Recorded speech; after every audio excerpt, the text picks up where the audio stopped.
The boy lay in the darkness, snug in his pyjamas beneath the heavy bedclothes, listening to the ticking of the big round clock in his room, listening to the familiar sounds of the night. The drone of a passing ship on the busy, inky water of the East River close by, the clatter of a train high overhead, the creaking of bed springs through the thin wall to his parents' bedroom, moans from his parents, his mother crying out, his father's loud grunt, the gentle patter of rain on the roof above him. The night had its own sounds, its own music. The tinkle of breaking glass was not part of it. He froze. It sounded like it came from downstairs, right below him. Had the cat knocked over the whiskey bottle and glass his dad left out empty every night? Then he heard footsteps coming up the stairs. Not his dad's. His dad was already upstairs in bed. Several sets of footsteps. He lay, motionless, his fear increasing. The door opened. A powerful torch beam struck his face, blinding him, and he shut his eyes, heard footsteps in his room. He could sense a whole group of people and was shaking with fear, could smell tobacco and alcohol and wet clothing and sweat.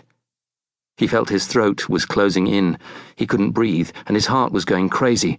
He opened his eyes, and all he could see was dazzling light. He closed his eyes again, shivering, quaking in terror, heard footsteps approaching the bed. A hand patted his head, then his right cheek, playfully, the wool itchy against his skin. Then a voice, coarse but soft, an Irish accent, right above him, breathing heavily.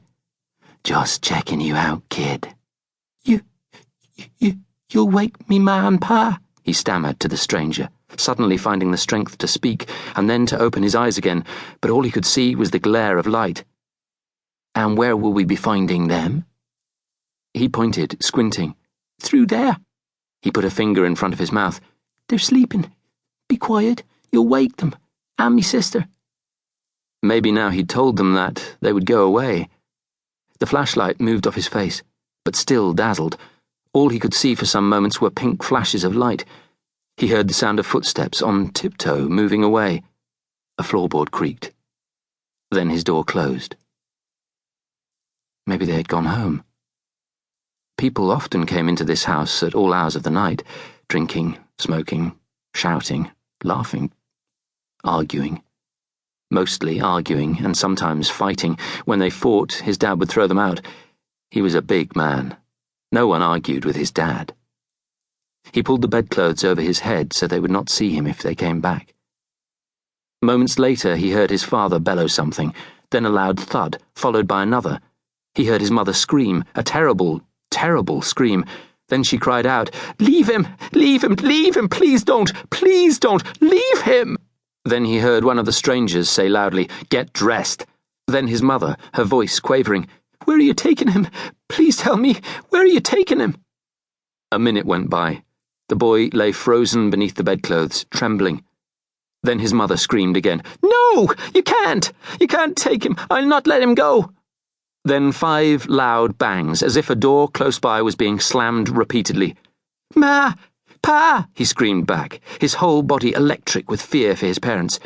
And now the footsteps were much louder, clumping down the stairs as if they no longer cared about being silent. He heard the click of the front door opening, then the roar of an engine and a squeal of tires, and no sound of the door closing.